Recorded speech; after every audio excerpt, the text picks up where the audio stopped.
तो ओम नमः शिवाय, श्री शिवाय नमस्तुभ्यम, जय श्री महाकाल। जी हाँ भक्तों, क्या आपके जीवन में भी कर्जा बहुत ज्यादा बढ़ चुका है? आप बहुत ज्यादा परेशान हो चुके हैं कर्जे को लेके। आपका जो इनकम है, मतलब जो पैसे का आमदनी है, वो बढ़ नहीं रही है, लेकिन कर्जा बहुत ज्यादा बढ़ जा रहा है। आप बहुत ज्यादा परेशान हो चुके हैं, आपने बहुत ज्यादा उपाय भी कर लिया, लेकिन कोई भी उपाय से आपको फल नहीं मिला। तो देखिए, सबसे पहले तो मैं आपको ये बताना चाहूंगा, आपको अगर आपने उपाय किया और आपको फल नहीं मिला, उसके पीछे का सबसे बड़ा कारण ये हो सकता है कि आपने उपाय अच्छे से नहीं किया। सबसे बड़ा कारण ये है। पूज्य गुरुदेव हमेशा अपनी कथा में कहते हैं कि जिन लोगों को भी फल नहीं मिलता, वो आधा अधूरा उपाय सुनते हैं। इसीलिए मैं आपको हर वीडियो के माध्यम से बोलता हूँ कि उपाय पूरा सुना करिए। जब तक आप उपाय पूरा सुनेंगे नहीं, तब तक आपको फल नहीं मिलेगा। आज मैं आपको कर्जा मुक्ति का रामबाण उपाय बताने वाला हूँ, जो कि मैं 3 से 4 उपाय आपको बताऊंगा, जिसमें आपको धन प्राप्ति का भी उपाय बताऊंगा, कर्जा मुक्ति का भी उपाय बताऊंगा, माता लक्ष्मी आपके घर में कैसे प्रवेश करेंगे वो भी बताऊंगा। पूज्य गुरुदेव यही कथा सुन के और बहुत अच्छे समझ के आपके लिए लेके आया हूँ ये वीडियो। तो उपाय पूरा सुनिएगा, वीडियो को कंप्लीट वॉच करिएगा। अगर आपने वीडियो को पूरा देख लिया तो 100% है, आपका जो कर्जा है मात्र 1 से 2 महीने का मेहमान है। सारा का सारा कर्जा, हाथी जैसा कर्जा भी चुकता हो जाएगा। तो कैसे करना है, क्या करना है, पूरा आपको बताऊंगा। पूज्य गुरुदेव की जो कथा होती है, उसमें जो लोग पत्र लिखते हैं, आपको भी पता है गुरुदेव की आप कथा सुनते हैं, तो जो लोग उनमें पत्र लिखते हैं, तो बहुत सारे लोगों ने धन्यवाद के रूप में पत्र लिखा कि गुरुदेव आपका बताया हुआ उपाय हमने किया और हमारा जितना भी कर्जा था सारा का सारा चुकता हो गया। तो कौन कौन से उपाय करने हैं मैं आज आपकी वीडियो बताने वाला हूँ। तो चलिए चलते हैं उपाय की ओर। ध्यान से सुनिएगा, ध्यान से समझिएगा। लेकिन उससे पहले चैनल पर पहली बार आए हैं तो वीडियो को कर दे लाइक और चैनल को कर लें सब्सक्राइब, ताकि पूजनीय पंडित प्रदीप जी मिश्रा के रोज नए नए उपाय जो कि मैं उनकी कथा से सुनता हूँ, श्रवण करता हूँ, तो सबसे पहले आपको नए नए उपाय प्राप्त करा सकूं। तो देखिए, जो हमारा पहला उपाय है वो कर्जा मुक्ति का उपाय है। इसमें आपको करना क्या है, इसमें आपको लेना है कच्चा दूध और काली मिर्च। क्या क्या लेना है, काली मिर्च और कच्चा दूध। अब देखिए, जो लोग आधा अधूरा उपाय सुनते हैं ना, उनके मन में बहुत ज्यादा कंफ्यूजन होता है कि हमको काली मिर्च लेनी है कि काली तिल लेनी है। तो मैं आपको फिर से बताना चाहूंगा कि आपको काली मिर्च लेनी है। कितनी काली मिर्च लेनी है, आपको 3 लेनी है। और कच्चा दूध, 1 कटोरी आपको कच्चा दूध ले लेना है, उसमें आपको काली मिर्च डाल देनी है। देखिए, ये उपाय आपको बेल पत्र के पेड़ के नीचे करना है, उसके बाद शिवलिंग पर करना है। देखिए, आपको करना क्या है, आपने कच्चा दूध लिया, उसमें 3 काली मिर्च मिला लिया और पहुंच गए। आपको कहाँ जाना है, बेल पत्र के पेड़ के नीचे।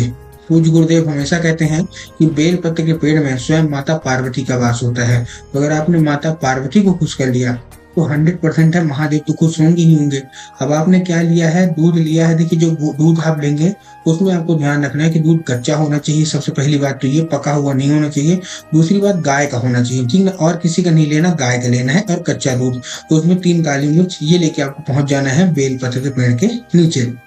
पहुंचने के बाद आपको क्या करना है, सबसे पहले बेल पत्र के पेड़ की 3 बार परिक्रमा करनी है। कितनी बार, 3 बार। अब जैसे ही आप परिक्रमा करेंगे तो माता पार्वती से आपके मन में जो कोई भी इच्छा होगी वो बोलते भी रहना है कि माता पार्वती मैं इसलिए आया हूँ या आई हूँ, जो कोई भी है। सबसे अच्छी बात इस उपाय की ये है कि इसको कोई भी कर सकता है, पुरुष या महिला कोई भी कर सकता है, ठीक।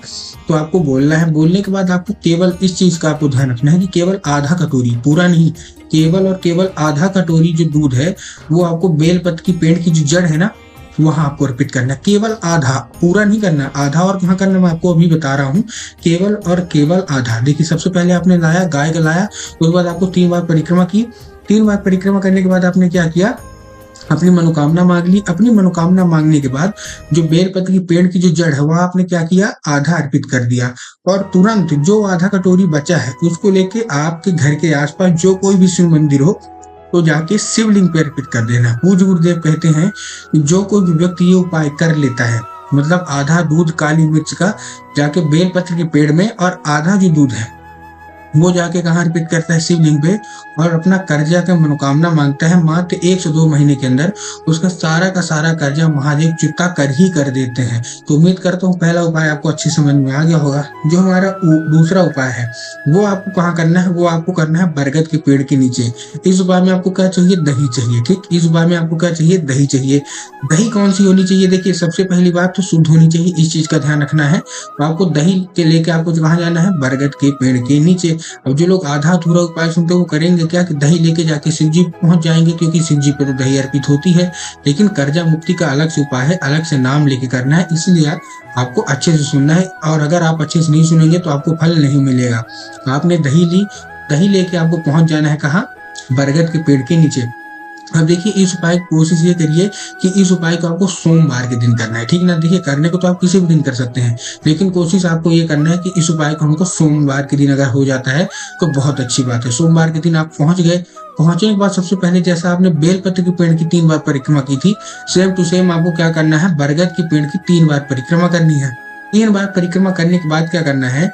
आपने जो दही लिया है वो आपको बरगद की जो पेड़ है वहां अर्पित करना है, ठीक? जो जड़ है ना बरगद की पेड़ की वहां अर्पित करना है। एक नाम लेके, एक आपको नाम जरूर लेना है। कौन सा? महादेव का बहुत ही सुंदर सा नाम है, बटकेश्वर महादेव। कौन से महादेव? बटकेश्वर, जो कि बट के वृक्ष में उनका वास होता है। तो आपको बटकेश्वर महादेव का नाम लेके, बटकेश्वर महादेव का स्मरण करके आपको क्या करना है?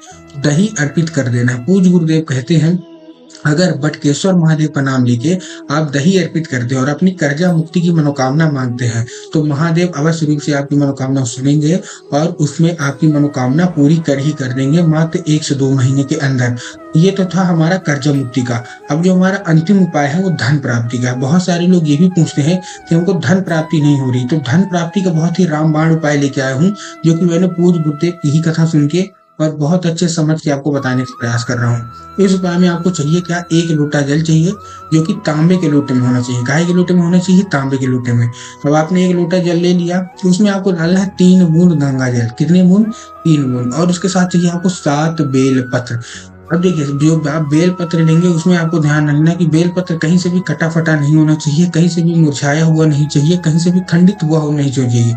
बहुत सारे लोग गलती क्या करते हैं कि एक पत्ती को ही बेल पत्र मान लेते हैं, लेकिन आपको भी पता है कि जब 3 पत्ती मिलके एक बनता है उसी को बोलते हैं बेल पत्र। तो आपको कितने लेने हैं बेल पत्र? 7 बेल पत्र, तांबे के लोटे में जल और 3 बूंद गंगा जल। ये आपने ले लिया। लेने के बाद आपको क्या करना है? जो बेल पत्र आपने लिया है तो आपको उसी लोटे में डाल लेना है। डालने के बाद आपको पहुंच जाना है सीधे शिव मंदिर। शिव मंदिर में पहुंचने के बाद आपको शिवजी पे अर्पित नहीं करना, आपको नंदी पे अर्पित करना है, ठीक? नंदी का देखिए 2 पैर है, नंदी का एक उठा हुआ पैर, एक बैठा हुआ पैर। तो नंदी का जो उठा हुआ मतलब खड़ा हुआ पैर है वहां आपको अर्पित करना है एक नाम लेके। कौन सा? भगवान महादेव ने नंदी जी के लिए नाम लिया था नंदीश्वर महादेव। कौन से महादेव? नंदीश्वर महादेव। तो आपको नंदीश्वर महादेव का नाम लेके नंदीश्वर महादेव का स्मरण करके आपके उठे हुए पैर में, नंदी के जो उठा हुआ पैर है वहां अर्पित करना है। और उसके बाद नंदी के कान में अपनी मनोकामना मांगनी है। आपको भी पता है और पूज्य गुरुदेव भी बताते हैं कि अगर नंदी के कान में आप कोई भी मनोकामना मांगते हैं नंदी तुरंत सुन लेते हैं, ठीक? उसके बाद आपको क्या करना है? एक चीज का ध्यान रखना कि जो बेल पत्र आपने लोटे में डाला है वो बेल पत्र नंदी के पैर में अर्पित नहीं होना चाहिए। वो बेल पत्र आपको निकालना है और शिवलिंग पे अर्पित कर देना। पूज्य गुरुदेव कहते हैं मात्र अगर आपने इतना ही कर लिया, अपनी मनोकामना मांगी, तो धन की वर्षा होने लगेगी। आपके जीवन में जितनी भी धन की तंगी है वो सारी की सारी समाप्त हो जाएगी। उम्मीद करता हूँ उपाय समझ में आ गया होगा। उपाय अच्छा लगा हो तो कमेंट बॉक्स में हर हर महादेव अवश्य रूप से लिख दे।